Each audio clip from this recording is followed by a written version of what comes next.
വിവാഹമോചിതനായെന്ന വിവരം വളരെ പതിയെയാണ് ഗായകൻ വിജയ് യേശുദാസ് പരസ്യമായി പ്രഖ്യാപിച്ചത്. ദർശനയാണ് ഗായകൻ്റെ മുൻ ഭാര്യ.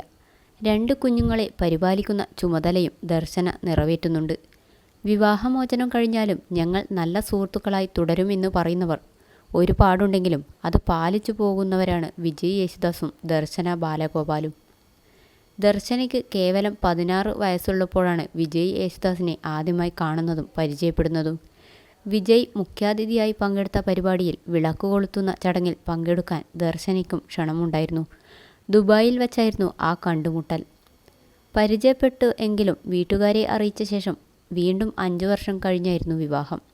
ദർശനയുടെ ബിരുദ പഠനം കഴിഞ്ഞു മതി വിവാഹം എന്ന് അവരുടെ പിതാവിന് നിർബന്ധമുണ്ടായിരുന്നു. 2007 ജനുവരിയിൽ വിജയ് യേശുദാസും ദർശനയും വിവാഹിതരായി. വിവാഹശേഷം വിജയ് പങ്കെടുത്ത പല പരിപാടികളിലും ദർശനയെ കാണാമായിരുന്നു. ഇവർക്ക് 2 മക്കളുമുണ്ട്. ജീവിതത്തിൻ്റെ വഴിത്തിരിവുകൾ അവരെ വിവാഹമോചനം വരെ എത്തിച്ചെങ്കിലും ഇത്രയും നാൾ പലരും അറിയാതെ പോയ ഒരു മിടുക്ക് ദർശന ബാലഗോപാൽ എന്ന യുവതിക്കുണ്ട്. ആ കഴിവിനെ പ്രോത്സാഹിപ്പിക്കാതിരിക്കാൻ വിജയ് യേശുദാസിന് പോലും കഴിയില്ല. ശരിക്കും ആരാണ് ദർശന ബാലഗോപാൽ? സ്ത്രീകൾ അധികം കടന്നു വന്നിട്ടില്ലാത്ത ഒരു മേഖലയിലാണ് ദർശനയ്ക്ക് പ്രാവീണ്യം. ഡയമണ്ട് വ്യാപാരമാണ് ആ മേഖല. ലാബിൽ വികസിപ്പിച്ച വജ്രങ്ങൾ വിൽക്കുന്ന ബ്രാൻഡിൻ്റെ ഉടമയാണ് ദർശന. ദർശനയുടെ പുത്തൻ സംരംഭത്തിന് വിജയ് യേശുദാസിൻ്റെ പ്രോത്സാഹനവുമുണ്ട്.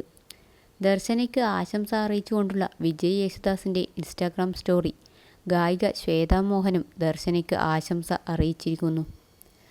ആദ്യമായല്ല വിജയ് യേശുദാസ് ദർശനയുടെ കരുത്തിന് പരസ്യമായി അംഗീകാരം നൽകുന്നത്. വനിതാ ദിനത്തിൽ ദർശന ഉൾപ്പെടെയുള്ള ശക്തരായ വനിതകൾക്ക് വിജയ് യേശുദാസ് അഭിവാദ്യം അർപ്പിച്ചുകൊണ്ടുള്ള പോസ്റ്റും ഇട്ടിരുന്നു.